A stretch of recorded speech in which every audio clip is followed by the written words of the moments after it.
Hello students, and once again welcome back to my channel. Today we are going to start a new subject, and the subject name is economic environment. This is unit 1 and part 1.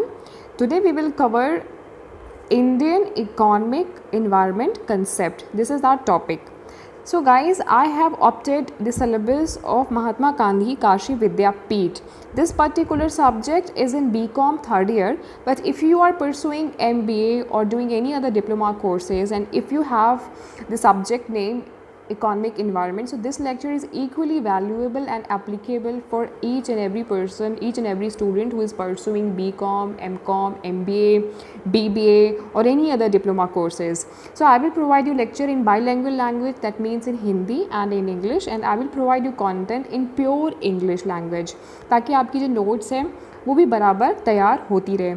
So guys, let's get started with today's lecture. ये आपका जो syllabus है, अगर आप किसी भी university से हो, लाइक अगर आप काशी विद्यापीठ से हो, या अगर आप UPTU से आप कर रहे हो, AKTU से कर रहे हो, DU से कर रहे हो, या अगर आप MU से कर रहे हो, तो बेसिकली आपके जो सिलेबस होते हैं वो 99% सिलेबस आपके सेम होते हैं. सो सिलेबस को लेकर के आप कंफ्यूज मत होना. जो आपके कुछ टॉपिक्स या कुछ पॉइंट्स ऐसे होते हैं जो यूनिट 1 में होते हैं, वो किसी और यूनिवर्सिटी में यूनिट 2 में डाल देते हैं, या यूनिट 3 में कर देते हैं, या यूनिट 1 को यूनिट 2 को मर्ज कर देते हैं. बट 99% ऑफ द टाइम्स 99% आपकी जो सिलेबस है वो सेम होते हैं, क्योंकि कंसेप्ट जो है वो तो सेम है ना, वो चेंज नहीं हो सकता. कुछ कुछ टॉपिक ऐड ऑन हो जाते हैं, बट जो टॉपिक ऐड ऑन होते हैं हम उन्हें भी कवर कर देते हैं लास्ट में. ठीक है. सो आप एक बार सिलेबस देख लो कि सिलेबस क्या है. यूनिट 1 में हम ये सारे पॉइंट्स, ये सारे टॉपिक्स कवर करेंगे. यूनिट 2 में ये सारे हैं. देन आपका यूनिट 3 में ये सारे टॉपिक्स हैं, monetary, physical policy, industrial policy, EXIM policy, privatisation, devaluation, ये सारी चीज़ें हैं. यूनिट 2 में, यूनिट 4 में आपका ये सारी चीज़ें हैं. इसका स्क्रीनशॉट ले लो अगर आपके पास में सिलेबस नहीं है तो. ठीक है. सो आज का जो हमारा टॉपिक है वो इंडियन इकोनॉमिक इन्वायरमेंट का कंसेप्ट हम पढ़ेंगे. तो ये यूनिट 1 है. यूनिट 1 में ये सारे पॉइंट्स को मैंने थोड़ा सा आपके कन्वीनियंट के लिए इसको कैटेगराइज कर दिया है. क्या है कि कई बार बच्चे क्या पढ़ना है, कैसे पढ़ना है, उन्हें पता नहीं होता है. वो ये देख करके कंफ्यूज हो जाते हैं. अच्छा, जो सिलेबस होता है उसमें अच्छे से एक्सप्लेनेशन भी नहीं देते हैं कि कौन से कंसेप्ट के अंदर में कौन से टॉपिक, कौन से पॉइंट्स को पढ़ना है. तो वहाँ पे स्टूडेंट्स काफ़ी कंफ्यूज हो जाते हैं कि इंपॉर्टेंस कंपोनेंट्स हमें किसका पढ़ना है. इकोनॉमिक इन्वायरमेंट का पढ़ना है, इंडियन इकोनॉमिक इन्वायरमेंट का पढ़ना है, या इकोनॉमिक ट्रेंड का पढ़ना है. अब इकोनॉमिक ट्रेंड के अंदर में इनकम है, सेविंग्स है, या सेविंग्स अपने में ही अलग टॉपिक है. तो इसलिए आपके कन्वीनियंट के लिए मैंने यहाँ पे आपको एकदम अच्छे से डिफ़ाइन कर दिया है कि क्या क्या टॉपिक हैं और एक टॉपिक के अंदर में कौन से सब टॉपिक्स हैं. तो जो पहला टॉपिक है वो है आपका इंडियन इकोनॉमिक इन्वायरमेंट का कंसेप्ट. पहले हम कंसेप्ट पढ़ेंगे, उसके बाद कंपोनेंट्स एंड इम्पॉर्टेंस पढ़ेंगे, फिर आपके इकोनॉमिक ट्रेंड्स का ओवरव्यू पढ़ेंगे. ठीक है. इकोनॉमिक ट्रेंड्स के ओवरव्यू के बारे में हम थोड़ा सा समझेंगे, और फिर हम उसमें इनकम देखेंगे. फिर इनकम देखने के बाद नेक्स्ट टॉपिक आ जाएगा सेविंग्स एंड इन्वेस्टमेंट. ठीक है. फिर आपका इंडस्ट्री आ जाएगा. ये इकोनॉमिक ट्रेंड के ही अंदर है आपका. इकोनॉमिक ट्रेंड आपका मेजर टॉपिक है, उसके अंदर इनकम है, फिर सेविंग्स एंड इन्वेस्टमेंट है, फिर इंडस्ट्री है, फिर आपका trade and balance of payment है, मनी एंड फिनेंस यहाँ तक है. प्राइजेज ये आपका अलग सेपरेट टॉपिक है. ठीक है. तो ये इस तरीके से है. सो नेक्स्ट आपका जो आज का टॉपिक है उस पर आते हैं. तो आपका टॉपिक क्या है कि कंसेप्ट, आपको कंसेप्ट समझना है इंडियन इकोनॉमिक इन्वायरमेंट का. तो पहले इंडियन इकोनॉमिक इन्वायरमेंट के कंसेप्ट को समझने से पहले आप इकोनॉमिक इन्वायरमेंट को समझो. तो इकोनॉमिक इन्वायरमेंट मतलब ऐसे फैक्टर्स जो आपकी इकॉनमी को अफेक्ट करते हैं, आपकी कंट्री की इकॉनमी को अफेक्ट करते हैं, वो फैक्टर्स के बारे में स्टडी करना, वो फैक्टर्स को जानना. अब वो फैक्टर्स कौन से होते हैं? वो फैक्टर्स होते हैं जैसे कि इकोनॉमिक इन्वायरमेंट में क्या होता है, जैसे आपका ग्रॉस डोमेस्टिक प्रोडक्ट, आपके कंट्री की बाउंड्री के अंदर टोटल कितने गुड्स एंड कितने सर्विसेज की मैन्युफैक्चरिंग हो रही है. ठीक है. उससे पता चलता है कि आपके कंट्री का ग्रॉस डोमेस्टिक प्रोडक्ट क्या है, आपके कंट्री का इनकम लेवल क्या है नेशनल लेवल पे. नेशनल लेवल पे मतलब क्या कि देखो यहाँ पे नेशनल लेवल को मतलब आप ये समझना इंटरनेशनल लेवल पर. तो स्टेट लेवल अलग, मतलब नेशन को स्टेट से मत लेके चलना। यहाँ पे नेशन का जब हम इंटरनेशनल टर्म्स में बात करते हैं तो हम कंट्री को एज अ नेशन या एज अ नेशनल लेवल बोल करके डिनोट करते हैं। तो नेशनल लेवल पे आपकी इनकम का लेवल क्या है एंड आपका पर कैपिटा लेवल क्या है। पर कैपिटा लेवल का मतलब ये कि पर पर्सन की आपकी इनकम क्या है। फिर आपकी प्रॉफिट अर्निंग रेट क्या है। प्रोडक्टिविटी आपकी कितनी हो रही है, मतलब कि प्रोडक्ट का मतलब क्या, प्रोडक्ट माने आपके दो तरीके के प्रोडक्ट होते हैं, एक तो होता है आपका गुड्स और दूसरा होता है सर्विस। तो गुड्स एंड सर्विस की प्रोडक्टिविटी आपकी कंट्री में कितनी हो रही है। आपकी कंट्री में एम्प्लॉयमेंट रेट क्या है, मतलब कितने लोगों को जॉब मिल रही है, कितने लोग आपके नौकरी कर रहे हैं वो चीज़। तो और फिर आपका इंडस्ट्रियल सिचुएशन कैसा है, मतलब आपकी कंट्री में इंडस्ट्रीज़ कितनी हैं। इंडस्ट्रीज़ मतलब बाहर से इन्वेस्टमेंट कितना हो रहा है, आपकी कंट्री में एफडीआई कितने आ रहे हैं, बड़ी बड़ी इंडस्ट्रीज़ हैं कि नहीं, इंडस्ट्री हब में कौन कौन सी इंडस्ट्री है, आपकी कोल की इंडस्ट्री है कि नहीं है, माइंस की इंडस्ट्री है कि नहीं, आईटी इंडस्ट्री, एजुकेशन इंडस्ट्री, तो कौन कौन सी इंडस्ट्रीज़ आपकी कंट्री में है। फिर आपकी मॉनेटरी पॉलिसी क्या है, फिजिकल पॉलिसी गवर्नमेंट की क्या है। तो ये सारे कुछ फैक्टर्स होते हैं जिससे कि आपकी इकॉनमी का इन्वायरमेंट अफेक्टेड होता है। अगर ये सारी चीज़ें प्लस में है तो आपका जो इकोनॉमिक इन्वायरमेंट है वो बहुत स्ट्रॉन्ग है। ये सारे फैक्टर्स अगर आपके माइनस में होते हैं तो आपकी कंट्री का जो इकोनॉमिक इन्वायरमेंट है वो नेगेटिव जाता है।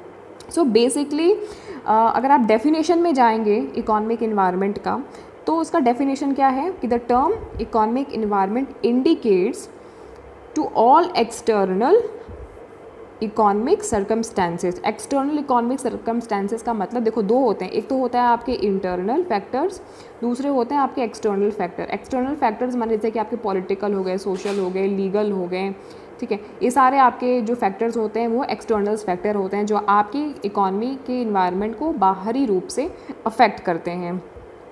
फिर आगे बढ़ो, डेफिनेशन में क्या है कि to all the external economic circumstances मानी स्थिति परिस्थिति that affect purchasing practices of customer, मतलब कि वो सारे एक्सटर्नल इकोनॉमिक फैक्टर्स या सर्कमस्टेंसेस जो कि पर्टिकुलर कस्टमर माने मेरे और आपके जैसे लोगों के परचेजिंग, मतलब कि खरीदने की क्षमता, खरीदते क्या है हम हमेशा या तो सामान खरीदते हैं या तो हम सर्विसेज खरीदते हैं, लेते हैं, मतलब मेरे और आप जैसे लोगों की जो सर्विसेज हैं या जो प्रोडक्ट्स हम लोग बाय कर रहे हैं, तो उनके ऊपर में ये सारे जो एक्सटर्नल इकोनॉमिक सर्कमस्टेंसेस हैं वो अफेक्ट करते हैं and hence influences the production of business. तो उससे क्या होता है कि आपके पर्टिकुलर जो बिज़नेस है, आपका जो व्यवसाय हो रहा है, उसके प्रोडक्शन पे प्रभाव उसका पड़ता है, इन्फ्लुएंस होता है, प्रभाव पड़ता है, उसके मार्केट पे प्रभाव पड़ता है। तो इसको आप एक सिंपल लैंग्वेज में समझो कि इकोनॉमिक इन्वायरमेंट का मतलब वो सारे एक्सटर्नल और इंटरनल फैक्टर जो कि हमारे और आपके जैसे कस्टमर या कंज्यूमर के बाइंग या परचेजिंग प्रैक्टिसेस को, बाइंग या परचेजिंग बिहेवियर बोल लो या परचेजिंग प्रैक्टिसेस बोल लो, उसको अफेक्ट करते हैं मतलब या तो पॉजिटिवली अफेक्ट करेगा या नेगेटिवली अफेक्ट करेगा। पॉजिटिवली अफेक्ट करेगा मतलब कि हम ज़्यादा से ज़्यादा सामान खरीदते हैं, तो ज़्यादा से ज़्यादा सामान खरीदेंगे तो हमारे कंट्री का जो इकोनॉमिक इन्वायरमेंट है, इट मीन्स कि वो बहुत अच्छा है।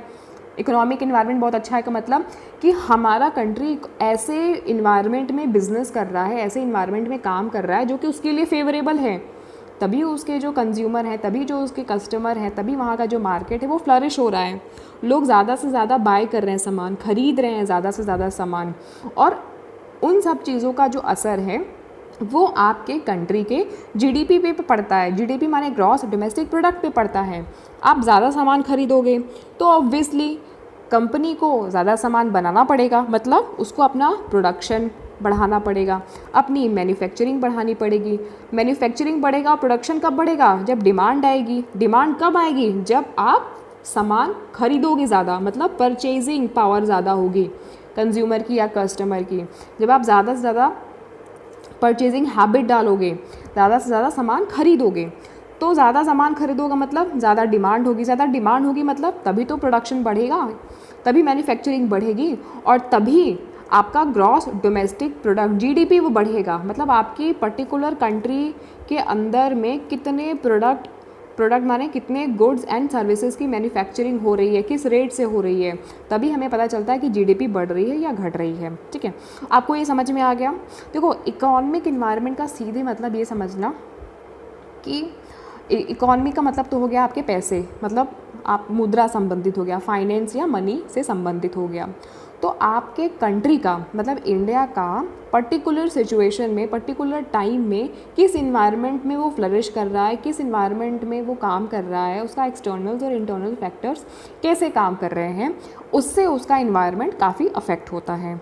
तो अभी आपको कंसेप्ट थोड़ा तो समझ में आया कि क्या कंसेप्ट होता है। धीरे धीरे चीज़ें और आपकी आगे क्लियर हो जाएंगी। अभी आप सिर्फ कंसेप्ट पे जाओ, फिर आप धीरे धीरे आगे जब पॉइंट्स पढ़ोगे ना तो और भी आपको क्लैरिटी होगी। अब इसमें इकोनॉमिक इन्वायरमेंट का एक डेफिनेशन और है कि the term economic environment refers to all the externals economic factor. ठीक है, वो सारे एक्सटर्नल्स इकोनॉमिक फैक्टर्स, यहाँ पे इंटरनल इकोनॉमिक फैक्टर्स की बात नहीं हो रही है। जब हम बिज़नेस इन्वायरमेंट की बात करते हैं, जब हम बिज़नेस इन्वायरमेंट पढ़ते हैं तो इसमें हम इंटरनल और एक्सटर्नल दोनों पढ़ते हैं कि इंटरनल कौन से फैक्टर हैं और एक्सटर्नल कौन से फैक्टर हैं। बट जब आप इकोनॉमिक इन्वायरमेंट पढ़ते हो तो आप ज़्यादातर एक्सटर्नल फैक्टर्स पे फोकस करते हो, क्योंकि आपके जो एक्सटर्नल फैक्टर होते हैं, external factors which is beyond the control of company और अ बिजनेस, जिसको हम कंट्रोल नहीं कर सकते हैं। ये बहुत क्लियरली समझना, यही डिफरेंस होता है इकोनॉमिक इन्वायरमेंट और बिजनेस इन्वायरमेंट में। बिजनेस मतलब आप, अगर आपके घर का कोई बिज़नेस है, सपोज़ अगर आपके घर का कोई बिज़नेस है तो उसमें इंटरनल्स फैक्टर होंगे, मतलब आपके घर के बिज़नेस का इंटरनल फैक्टर माने आपके कॉम्पिटिटर्स हो गए, आपके कंज्यूमर हो गए, आपके कस्टमर्स हो गए, आपके कंपनी के अंदर में आपने क्या पॉलिसी बना के रखी है, आपका MOU आपने क्या बना रखा है, आपका किस तरीके से फ्रेमवर्क है ऑर्गेनाइजेशन का, क्या चार्ट है आपके ऑर्गेनाइजेशनल का, वो हो गया इंटरनल्स फैक्टर। आपके स्टेक होल्डर्स कितने हैं, ठीक, आपने स्टॉक कितना मेंटेन, किस तरीके से आप कंपनी के अंदरी रूप से काम करें, वो इंटरनल फैक्टर हो गए। एक्सटर्नल फैक्टर माने वो कि आपको कंपनी को बाहरी रूप से जो अफेक्ट कर रहा है, वो बिजनेस इन्वायरमेंट का कंसेप्ट है। बट इकोनॉमिक इन्वायरमेंट का मतलब यहाँ पे भारत की इकॉनमी इन्वायरमेंट की बात हो रही है। यहाँ पे बात हो रहा है नेशनल लेवल पे जब आप काम करते हो, नेशनल लेवल पे जब कंट्री काम करती है तो वहाँ पे कौन से ऐसे फैक्टर्स हैं जो उसको इन्फ्लुएंस करते हैं, जो ये बताते हैं कि आपका जो कंट्री का इकोनॉमिक इन्वायरमेंट है वो कैसा है।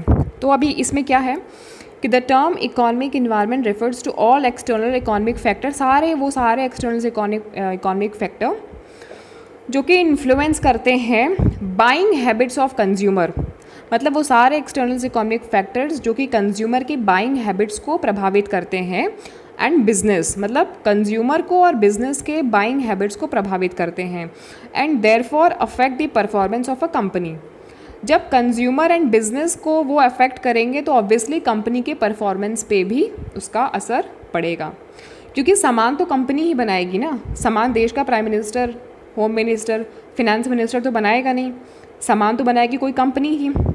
तो जो कंपनी को अफेक्ट कर रहा है, इट मीन्स कि इनडायरेक्टली कंपनी को भी वो सारे एक्सटर्नल्स इकोनॉमिक जितने भी फैक्टर्स हैं उसको ध्यान देना पड़ता है, क्योंकि अगर ये चीज़ आपका फेवरेबल है, प्लस में है, तो इट मीन्स कि कंज्यूमर की जो बाइंग हैबिट्स है वो अप ज़्यादा रहेगी, बिजनेस इसका मतलब अप जाएगा। अगर सपोज़ करो आपकी कंट्री में महंगाई बहुत ज़्यादा है तो कोई सामान क्यों खरीदेगा, कोई किस लिए सामान खरीदेगा, तो वहाँ पे जो बाइंग हैबिट है मतलब लोग, परचेजिंग पावर लोगों की कम हो जाएगी, मतलब कोई भी सामान खरीदने की ताकत, परचेजिंग पावर लोगों की कम हो जाएगी। जब लोग सामान ही नहीं खरीदेंगे क्योंकि उनकी परचेजिंग पावर कम हो गई, क्योंकि इन्फ्लेशन बहुत ज़्यादा है। पेट्रोल जब ज़्यादा होता है तो आप पेट्रोल खरीदते हो, डीजल जब ज़्यादा होता है तो आप डीजल खरीदते हो नहीं, वेट करते हो कि कब प्राइस कम होगा, राइट। तो परचेजिंग जो पावर है वो आपकी घट जाती है। लेकिन जब डिफ्लेशन आ जाता है, डिफ्लेशन माने जब महंगाई आपकी कम हो जाती है, तो महंगाई कम हो जाती है तो आप सामान ज़्यादा खरीदते हो। तो यही चीज़ है, इसी को बोलते हैं बाइंग हैबिट्स ऑफ कंज्यूमर या परचेजिंग पावर ऑफ कंज्यूमर। समझ में आया बात? मैंने आपको क्या बोला, आप धीरे धीरे लेक्चर को सुनो, ध्यान से समझो, तो आपको सारी चीज़ें समझ में आ जाएंगी। अब हम इतनी देर से पढ़ रहे हैं कि factors, internal factors, external factors affect करते हैं कंपनी को। तो ये सारे जो फैक्टर्स होते हैं वो कंपनी के कंट्रोल में नहीं होते, जो एक्सटर्नल फैक्टर्स होते हैं। एक्सटर्नल का मतलब हो गया बाहरी फैक्टर, एक्सटर्नल माने आउटसाइड फैक्टर, वो कंपनी कंट्रोल नहीं कर सकती। अब वो दो तरीके के होते हैं, या तो बड़े पैमाने पे होते हैं, लार्ज स्केल पर होते हैं, या छोटे पैमाने पे होते हैं, स्मॉल स्केल पे। तो इकोनॉमिक इन्वायरमेंट के टर्म में लार्ज स्केल को बोलते हैं मैक्रो, मैक्रो माने बड़ा लार्ज स्केल पर, और माइक्रो माने बोलते हैं स्मॉल स्केल, छोटे स्तर पर। जब आपकी इकोनॉमिक इन्वायरमेंट को, आपकी जब कंपनी को कोई भी फैक्टर बड़े स्तर पे अफेक्ट करता है तो उसको बोलते हैं माइक्रो फैक्टर्स। अब जब छोटे स्तर पे अफेक्ट करता है तो उसको बोलते हैं माइक्रो फैक्टर्स। बड़े स्तर पे मैक्रो, छोटे स्तर पे माइक्रो। तो इसमें आप ध्यान में रखिएगा। अभी माइक्रो फैक्टर्स और मैक्रो फैक्टर्स में कौन कौन सी चीज़ें हैं? मैक्रो फैक्टर और माइक्रो फैक्टर, ये दोनों ही कंपनी के हाथ में नहीं होता। आप ना माइक्रो फैक्टर को कंट्रोल कर सकते हो ना मैक्रो को। मैक्रो को तो बिल्कुल नहीं कर सकते, मैक्रो को तो बिल्कुल नहीं कर सकते, बट माइक्रो को कुछ हद तक कर सकते हो कंट्रोल। ये सच्चाई है। आप माइक्रो फैक्टर्स को, क्योंकि स्मॉल स्केल पर हैं, तो स्मॉल स्केल पे आप थोड़े बहुत कंट्रोल कर सकते हो, बट मैक्रो फैक्टर्स को नो, नेवर। मैक्रो फैक्टर में क्या है? मैक्रो माने लार्ज स्केल। लार्ज स्केल पे क्या है? आपका एम्प्लॉयमेंट रेट और अनएम्प्लॉयमेंट रेट। आप इसको कंट्रोल नहीं कर सकते, क्योंकि जब कंट्री में, आपके देश में ऐसी पॉलिसी बना दी गई हुई है जहाँ पे आपको वेतन, जो अपने एम्प्लॉयज़ को पैसे देने हैं, वो हाई रेट पे देने हैं, ना आप उसको अफोर्ड ही नहीं कर सकते हो, तो आप कहाँ से इस फैक्टर को कंट्रोल करोगे? क्योंकि वो कंट्री की पॉलिसी है, आप उसमें कुछ नहीं कर सकते। इनकम, इन्फ्लेशन, इन्फ्लेशन माने महंगाई। अब किसी पर्टिकुलर सामान का रेट ज़्यादा हो गया, आप क्या कर लोगे? आपके पास, आपने 10 फ्यूल स्टेशन खोल के बैठे हैं, गवर्नमेंट ने क्या कर दिया? डीजल पेट्रोल के प्राइस बढ़ा दिए, बेच लो। आप क्या बेचोगे भाई? डीजल और पेट्रोल के प्राइस बढ़ा दिए, एलपीजी कनेक्शन के प्राइस बढ़ा दिए। कुछ कर सकते हो? नहीं कर सकते हो। इंटरेस्ट रेट बढ़ गया है, बैंक ने अपना इंटरेस्ट रेट बढ़ा दिया, आपके कंट्रोल में है? नहीं है। क्यों? क्योंकि उसको आरबीआई कंट्रोल कर रही है। आरबीआई मतलब क्या? सेंट्रल गवर्नमेंट कंट्रोल कर रही है। क्या कर लोगे? कुछ नहीं कर सकते। टैक्स रेट बढ़ा दिए, जीएसटी का रेट बढ़ा दिया, सर्विस रेट बढ़ गए सारे, क्या कर लोगे? सर्विस देनी है दो, नहीं देनी है मत दो। कंज्यूमर, क्योंकि आपको तो जो गवर्नमेंट ने रेट फिक्स कर दिया उसके हिसाब से लगाना है। अब कस्टमर को आप समझाते रह जाओ कि इसमें आपकी कोई गलती नहीं है, गवर्नमेंट ने बढ़ाया हुआ है। कस्टमर क्या करेगा? नहीं लेगा। लॉस किसका होगा? आपका होगा। आपका लॉस होगा, इट मीन्स कि कंपनी की जो जीडीपी, कंट्री की जो जीडीपी है उस पर अफेक्ट जाएगा। करेंसी एक्सचेंज रेट, कुछ कर सकते हो? नहीं कर सकते हो। आपकी करेंसी का, आपका जो, हम लोग क्या है, डॉलर से कंपेयर करते हैं, डॉलर से आईएनआर का हम लोग तभी वो करते हैं, मतलब हम लोग आईएनआर को जो है डॉलर से कंपेयर करते हैं। तो ये तो आपके हाथ में नहीं है, आपकी बहुत बड़ी कंपनी हो, लेकिन ये आपके हाथ में नहीं। एक्सचेंज रेट जो भी प्लस माइनस हो रहे हैं, कुछ नहीं कर सकते। सेविंग्स रेट भी आपके हाथ में नहीं है। कंज्यूमर कॉन्फिडेंस लेवल भी आपके हाथ में नहीं है, क्या कर लोगे? कंज्यूमर का कॉन्फिडेंस लेवल एकदम डाउन हो चुका है, कुछ नहीं कर सकते हो। वो बाई नहीं करेगा। क्यों? महंगाई इतनी ज़्यादा हो रखी है, रिसेशन का समय, मंदी है। मंदी मतलब हर चीज़ मार्केट में या तो अवेलेबल नहीं है या तो हाई रेट पे अवेलेबल है। मंदी ही मंदी है, क्या कर लोगे? कुछ नहीं कर सकते हो। बढ़ा दो, गोल्ड के प्राइस बढ़ा दो, देखो कोई लेता है, कोई नहीं लेगा। तो ये ऐसे फैक्टर्स होते हैं मैक्रो लेवल के जिसे आप कंट्रोल नहीं कर सकते हो, और 98 to 99% जो कंपनीज़ हैं या इंडस्ट्री हैं उनको फॉलो करना ही करना पड़ता है। 100% एक्चुअली फॉलो करना है, और ये beyond the control of company होता है। लेकिन माइक्रो में जो स्मॉल स्केल पे होता है, आप थोड़ा बहुत कंट्रोल कर सकते हो। जैसे इसमें एक है कंपटीशन, कंपटीशन को थोड़ा बहुत आप कंट्रोल में कर सकते हो। कंपटीशन किस में होता है? प्राइस में होता है या क्वालिटी में होता है। तो आपकी जो कंपनी है, जो प्रोडक्ट आप बना रहे हो, ठीक, तो उसका थोड़ा सा क्वालिटी अगर आप इम्प्रूव कर दोगे तो मे बी आपके जो कंज्यूमर हैं, कस्टमर हैं, जो किसी और प्रोडक्ट पे जा रहे हैं या आपका कोई सब्स्टिट्यूट ले रहे हैं, तो आप उनको अट्रैक्ट कर सकते हो। प्राइस आप थोड़ा सा चीप कर दोगे, कम कर दोगे, तो कंज्यूमर थोड़ा सा और अट्रैक्ट हो जाएंगे। तो कंपटीशन थोड़ा कंट्रोल कर सकते हो, इसलिए माइक्रो फैक्टर्स में है। दूसरा है साइज़ ऑफ अवेलेबल मार्केट।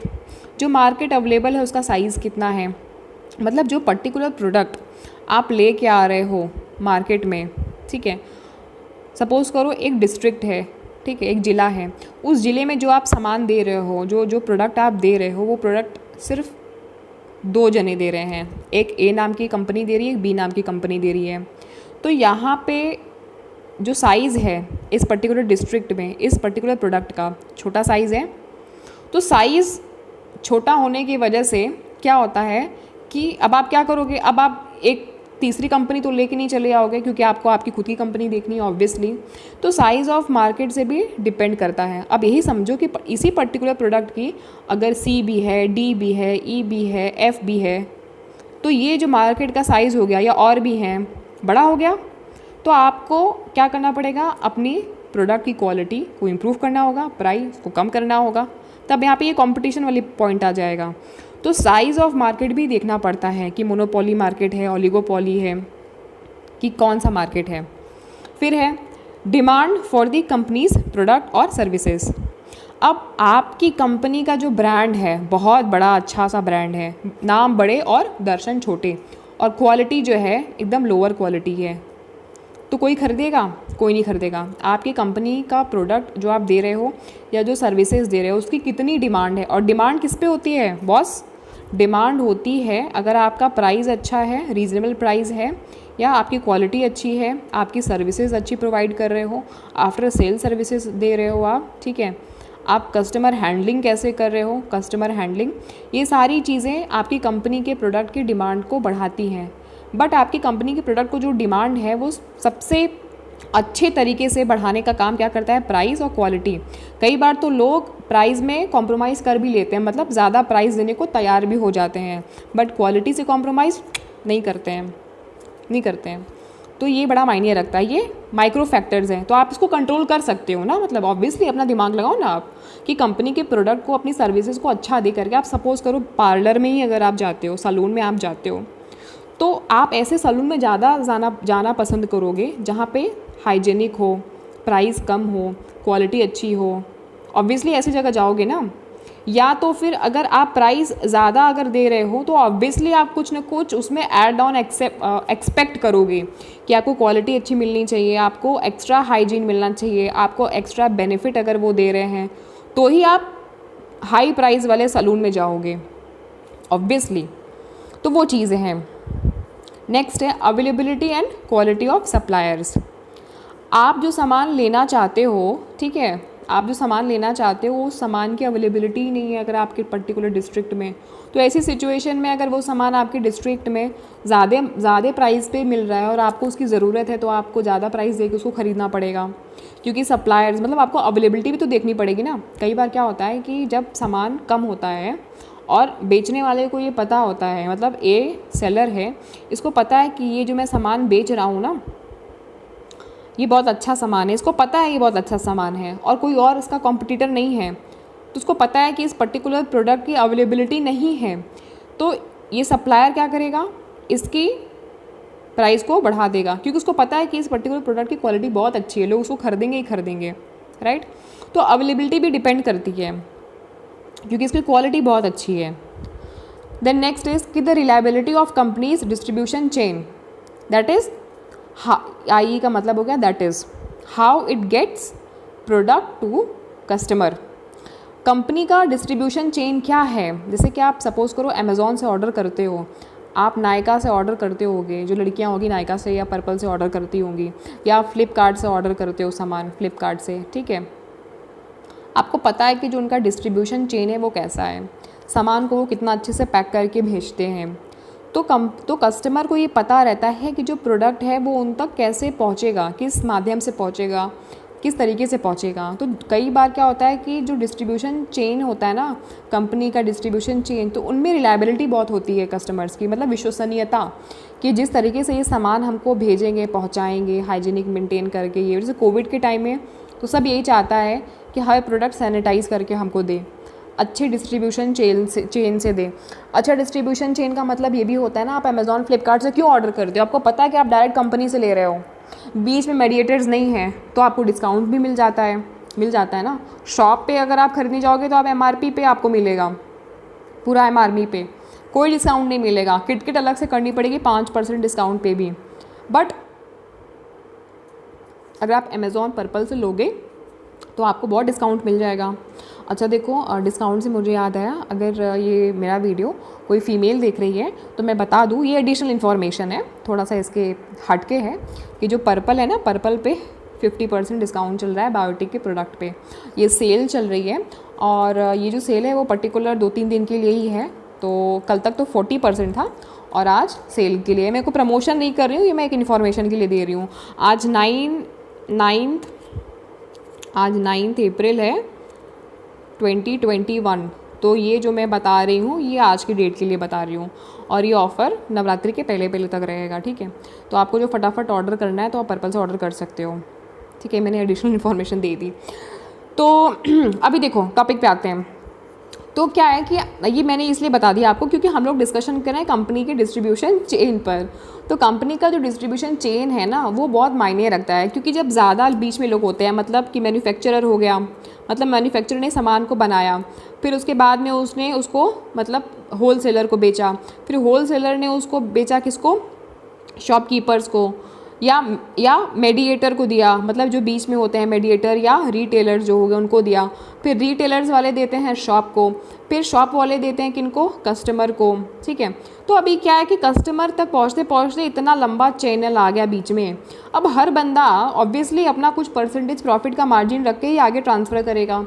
तो कस्टमर क्या देता है, कस्टमर अगर कोई 10 रुपये की चीज़ बनी हुई है, यहाँ होलसेल में 12 रुपये की हुई, फिर इन लोगों ने उसको 15 रुपये का कर दिया, इन्होंने 2 रुपये और बढ़ा के 17 कर दिया, अब फिर इन्होंने शॉपकीपर ने 20 रुपये में बेचा, मतलब 10 रुपये का सामान जस्ट डबल में कंज्यूमर 20 रुपये में ले रहा है। तो कंज्यूमर को तो नुकसान है ना। तो इसलिए जब ये लोग डायरेक्ट शॉपिंग करते हैं या होल सेलर से लेंगे तो ये 12 रुपये में ले लेंगे, फालतू में क्यों अपना 8 रुपये वेस्ट करेंगे। ऑब्वियसली हर इंसान चाहता है ना अपना पैसा बचाना। 20 रुपये में आप दे रहे हो, होल सेलर से लेगा तो 12 रुपये में लेगा, या अगर डायरेक्ट इनसे ले लिया तो 10 ही में मिल जाएगा। तो वही चीज़ है। तो रिलायबिलिटी, विश्वसनीयता होती है कंपनी के डिस्ट्रीब्यूशन चैनल पर। सो आई होप कि आपको कंसेप्ट समझ आया होगा कि कंसेप्ट क्या है इंडियन इकोनॉमिक इन्वायरमेंट का, किस तरीके से काम करता है, मैक्रो फैक्टर्स कौन है, माइक्रो फैक्टर्स कौन है। अगर आपको लेक्चर अच्छा लगा तो प्लीज़ मेरे चैनल को सब्सक्राइब ज़रूर कर लेना। आपका सब्सक्रिप्शन ही मेरा मोटिवेशन है। अभी हम ये धीरे धीरे लेक्चर्स काफ़ी समझेंगे आगे। मे बी अभी आपको पॉइंट्स काफ़ी सारे क्लियर हुए हों। जब भी हम नेक्स्ट पढ़ेंगे importance of business, importance of economic environment and components पढ़ेंगे तो आपको थोड़ा सा चीज़ें और क्लियर होंगी। लेक्चर कैसा लगा मुझे कमेंट सेक्शन में लिख के बताइएगा। कोई क्वेरी है तो वो भी ड्रॉप करिएगा। नेक्स्ट लेक्चर जल्दी अपलोड होगा। Thank you guys for watching this lecture. मिलते हैं हम नेक्स्ट लेक्चर में।